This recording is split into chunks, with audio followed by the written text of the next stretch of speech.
could do it. Well, maybe not a monkey, but I could do it.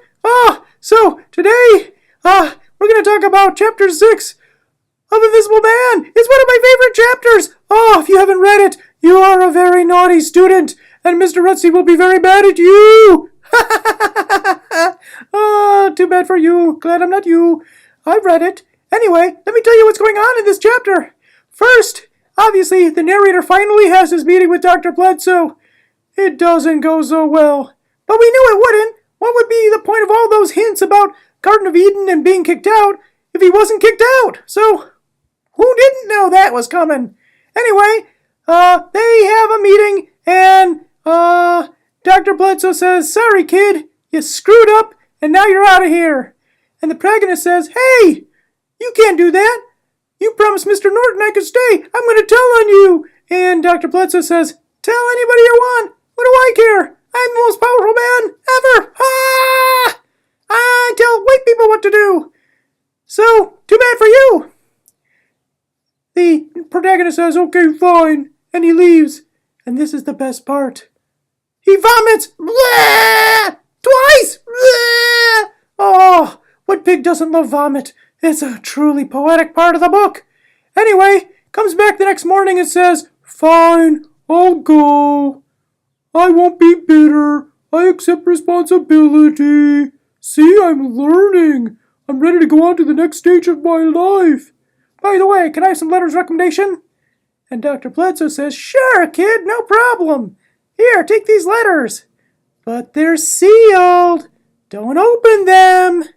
So here's the part that you gotta figure, right? Dr. Bledsoe says, "Hey, I'm a liar." And then Dr. Bledsoe says, "Hey, here are some letters. They're sealed, don't open them, but they only say good things about you."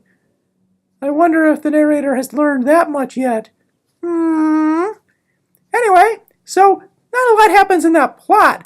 But you can tell a lot of things are going to happen because he's moving from one stage of his life to the next. So we've now seen him in two stages, right? He was at home, and now he's at school, and now he's leaving school, and he's going up north.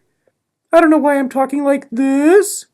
Anyway, that's the plot of this chapter.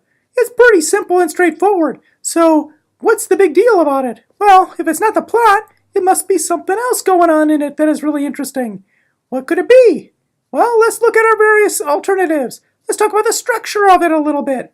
The structure is kind of interesting because you have, first, as we've already said, there's the end of one era and then the beginning of a next. He's going to go to New York. Wow! We already know from the prologue he's in Harlem, so not really a surprise, but now we know how he gets there. But within this chapter, you have a couple interesting things going on. You got this rising action, the beginning of his conversation with Dr. Bledsoe, where Dr. Bledsoe is going to ask him these questions and trying to find out what happened, and it's kind of like a rising action sort of thing. And then there's this climax where Dr. Bledsoe goes nutty with power, and then you kind of have some falling action where the protagonist says, "Yeah, okay, I'll leave." And so the structure itself, within just the chapter, has all the makings of a drama itself. It's a really interesting structure if you think about it. But what else can we talk about? Well, how about the tone and the mood of this chapter? It's pretty good, right? Because it goes through all those various stages. The narrator starts by living in denial, saying, "Oh, he's not going to kick me out. I'm protected." Then he tries to bargain. "Oh, please, I'll be good. I've learned my lesson." And then he moves on to anger. "Rrr, I'm going to get you. Rrr, I can eat my own nose. Rrr." And then finally, acceptance.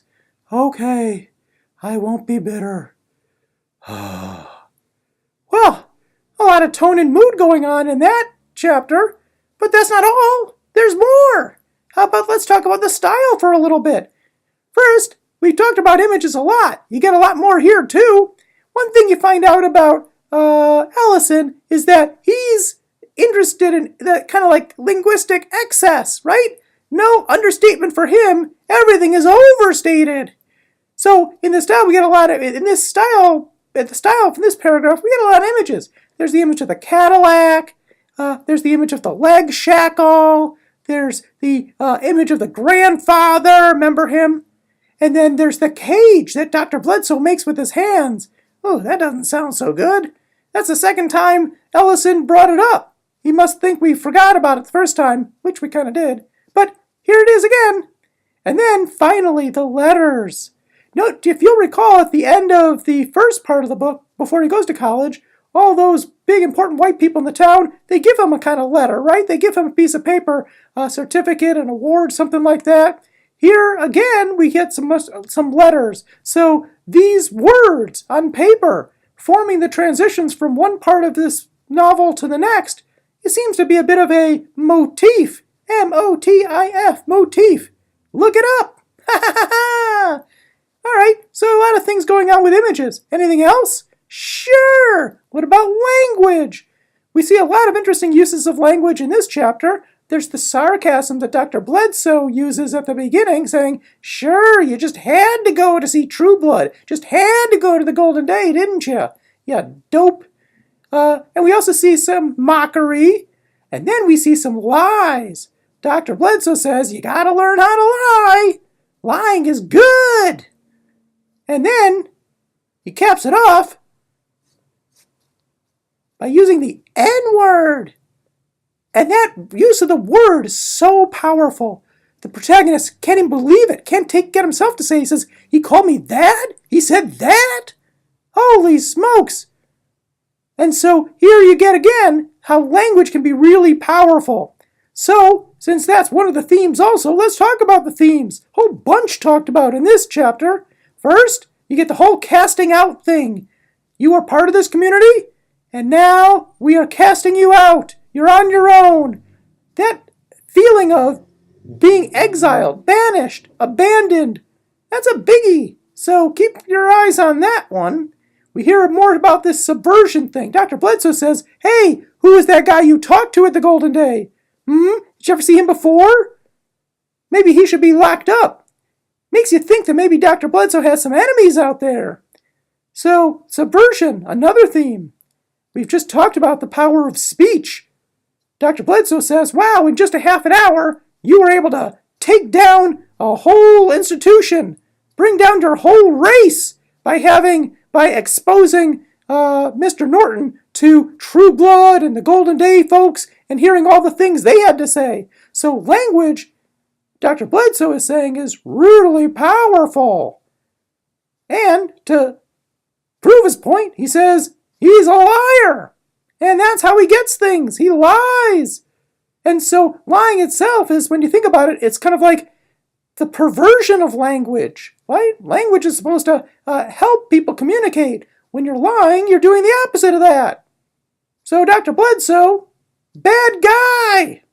Anyway, in case you didn't get that point, he goes into this long rant about power and how that's the most important thing. He is won, and no one's going to take away from him what he's won. Even if it means all the black people get lynched, he doesn't care as long as he gets to stay in power.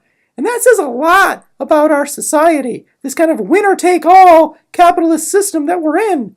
You have to keep in mind this book was written in the 1950s, but it takes place in the 1930s when all sorts of ideas about socialism and communism were really in circulation in this country. And so people had an alternative way of thinking about the way you could form societies. Didn't have to be capitalist. There could be more sharing. And so we see Dr. Bledsoe as kind of the epitome, the evil that capitalism is. And then finally, the final theme that is discussed in this chapter, and it's an important one, is this idea of learning and realization. The protagonist goes through this book from one experience to the next, learning, just like Candide did, just like Jane Eyre did. All these stories are structured in such a way that characters start out in a state of naivete, relative ignorance, innocence even. And then, as the result of all of their experiences, as they move from one place to another place, they learn. And they're no longer as vulnerable. They're able to take care of themselves. They've gotten wisdom. And it's been painful, but that's the way life can sometimes be. And if you don't do your homework, it'll be that way for you too. So, make sure you do your reading. And before each video, discuss things, anticipate what I'm going to talk about. And then, study. That's right, annotate, read, and take notes as you read. And then, you won't fail, like some of you did on your quizzes. Hey, who locked this door?